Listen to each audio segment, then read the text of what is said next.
Exercice 8. Soit θ un nombre dans moins pi.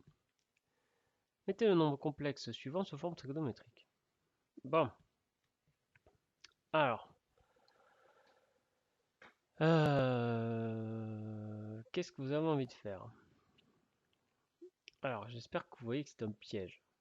Parce que la forme trigonométrique de z, c'est module de z fois cosinus truc plus i sinus truc.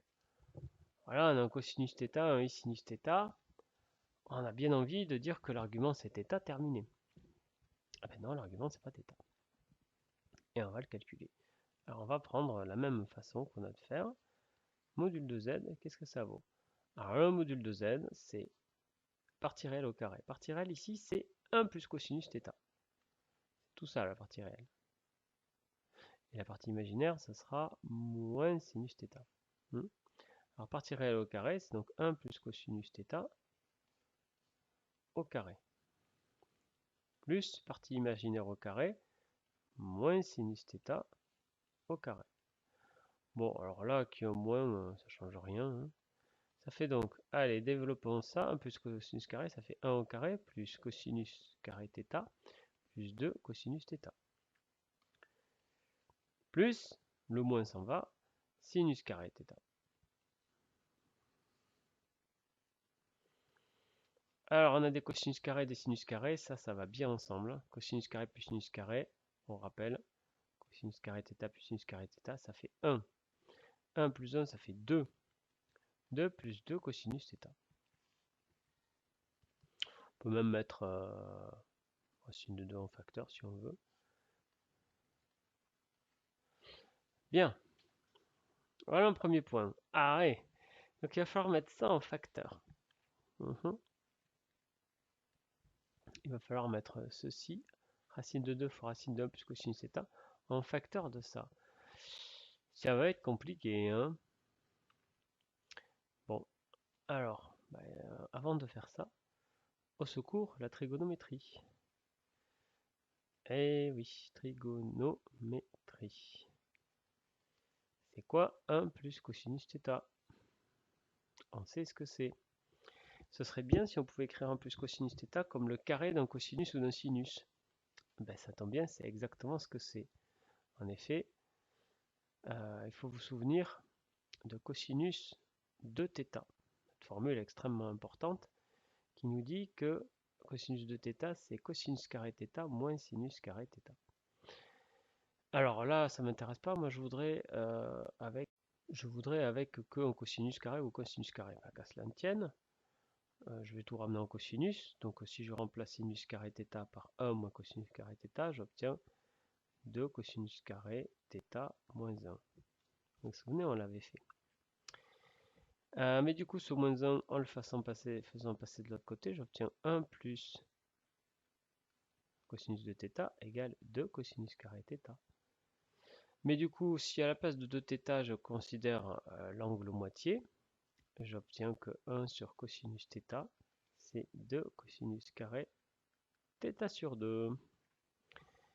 Et voilà, j'ai exprimé 1 plus cosinus θ en fonction d'un carré. Alors, pas tout à fait.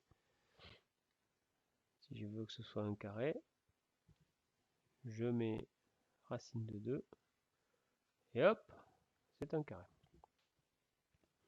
Donc ça, c'est racine de 2. 1 plus cosinus θ, c'est donc racine de 2 cosinus θ sur 2 au carré. Mais donc j'ai la racine d'un carré, ça s'en va. Il me reste la valeur absolue de racine de 2 fois cosinus de θ sur 2.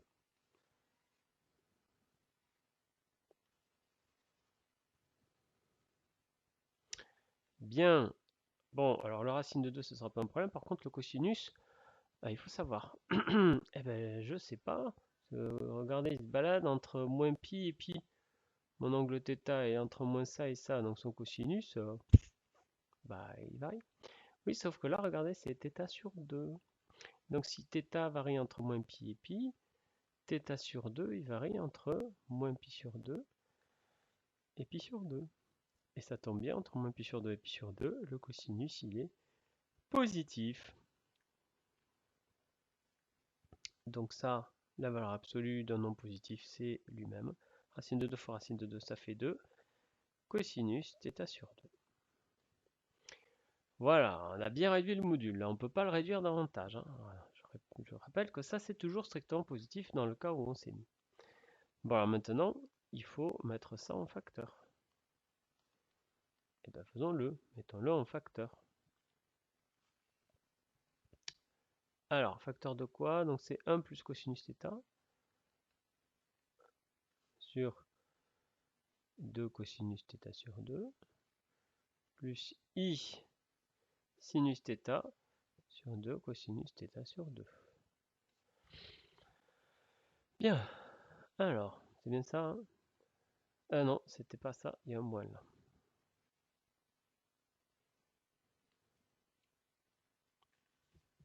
On met 1 plus cosinus θ, on sait que c'est racine de 2 cosinus θ sur 2 au carré là. Donc on peut, donc 2 cosinus θ sur 2, ça ne change pas. 1 plus cosinus θ, c'est racine de 2 cosinus θ sur 2 au carré. Donc le carré, ça fait 2. 2 et 2, ça s'en va. Cosinus θ sur 2 au carré, divisé par cosinus θ sur 2, il reste cosinus θ sur 2. Pour le premier. Moins i facteur de ça. Alors là, on a du sinus θ sur 2 cosinus θ sur 2.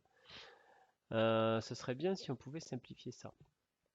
Alors comment passer à du sinus θ sur 2? Ben, tout à l'heure, pour passer au θ sur 2, on était passé par cosinus de θ. Donc là, logiquement, on va passer par sinus de θ.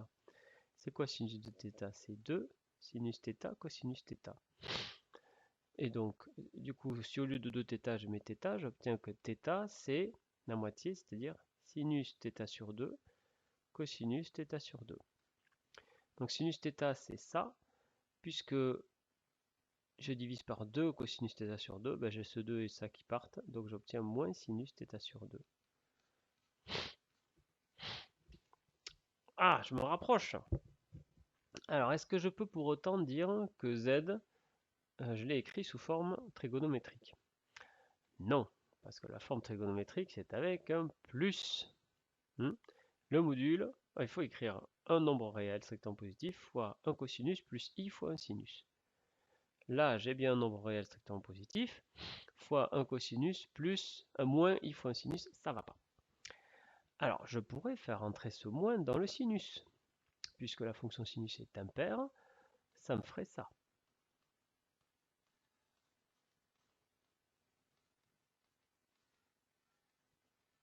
Je vais faire entrer le moins à l'intérieur, hein. J'utilise juste la formule sinus de moins x égale moins sinus x. Ou le fait que la fonction sinus est impaire. J'ai parfaitement le droit de faire ça. Oui, sauf que maintenant que j'ai fait ça, ça va plus. Parce que n'oubliez pas, pour que ce soit une forme trigonométrique, il faut que je le même, exactement le même ici. Est-ce que je pourrais pas mettre un moins ici? Eh bien si, je peux mettre un moins, parce que j'ai cette formule qui est vraie. Le cosinus, lui, il écrase le moins. Donc j'ai le droit aussi de mettre un moins ici. Et du coup, là, j'ai bien terminé. J'ai bien la forme trigonométrique de z. Son module, c'est 2 cosinus θ sur 2. Et son argument principal, j'allais dire, oui, c'est ça, l'argument principal, c'est moins θ sur 2. Un argument, en tout cas, c'est moins θ sur 2. C'est un petit peu difficile, ça. Hein.